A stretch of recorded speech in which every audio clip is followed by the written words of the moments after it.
Assalamualaikum warahmatullahi wabarakatuh.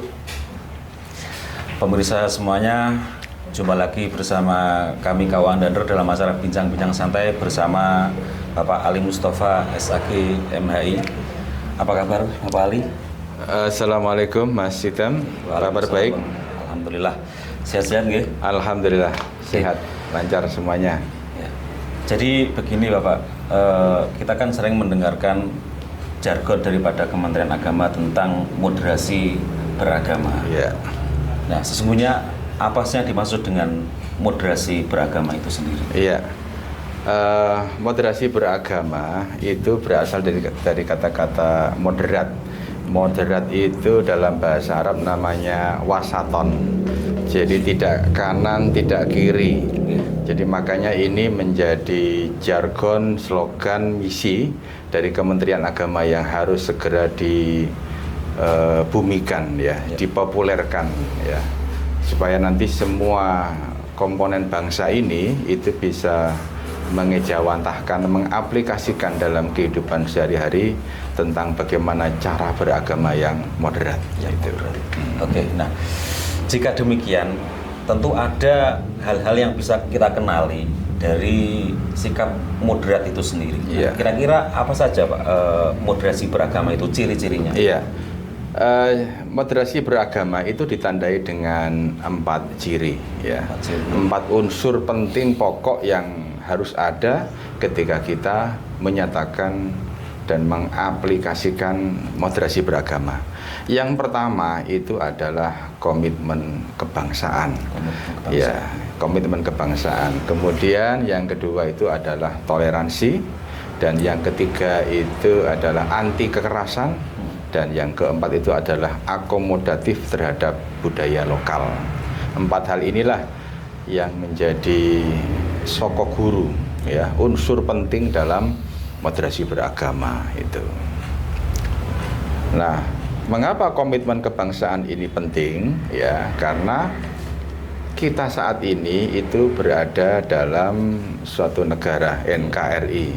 Bagaimanapun pemahaman kita, ketika kita melaksanakan pemahaman agama kita, itu tidak lepas dari komitmen kebangsaan yang menjunjung tinggi kepentingan bangsa dan negara ini. Itu yang poin yang pertama itu.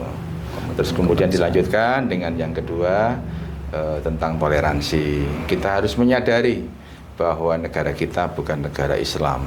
Artinya ada beberapa agama, suku bangsa, sehingga ini diperlukan rasa toleransi, menghargai satu dengan yang lainnya.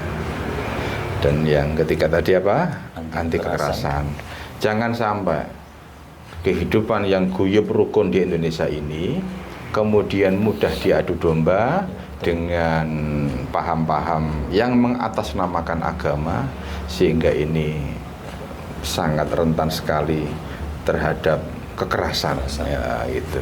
Dan bisa berujung pada perpecahan. Perpecahan bangsa ini yang sangat berbahaya, ya, itu. Kemudian tadi yang terakhir, penerimaan terhadap tradisi. Penerimaan terhadap tradisi. Jadi kita itu harus mempunyai sikap yang akomodatif. Akomodatif dalam hal ini itu adalah kita harus menghargai budaya lokal. Sepanjang budaya lokal ini tidak mengganggu akidah, tidak mengganggu kerusakan atau penistaan agama, maka kita menerima budaya lokal itu sebagai sebuah tradisi khasanah budaya Indonesia yang ini secara historis memang kita Indonesia ini terdiri dari beberapa budaya-budaya yang ada, dan budaya yang ada itu kita hargai sepanjang memang tidak bertentangan dengan akidah. Apalagi masyarakat kita ini dikenal dengan masyarakat yang kaya akan budaya, Pak, ya. Budaya. Contoh dalam bahasa saja kita punya kata banyak sekali. Misalnya beras itu saja, itu kalau bisa wineh, bisa menjadi beras, bisa nasi, sego bisa menjadi intik, menjadi karak dan sebagainya. Itu baru satu satu bahasa saja, satu kata saja. Betul.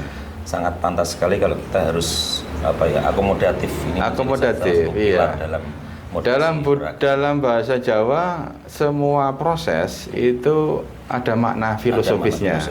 Ya, sehingga ketika orang melakukan sebuah tradisi di penganten, ada temu, ada macam-macam tumbuh-tumbuhan yang harus dibawa, ada pisang ya, gedang kayak gitu. Semuanya itu ada nilai filosofisnya.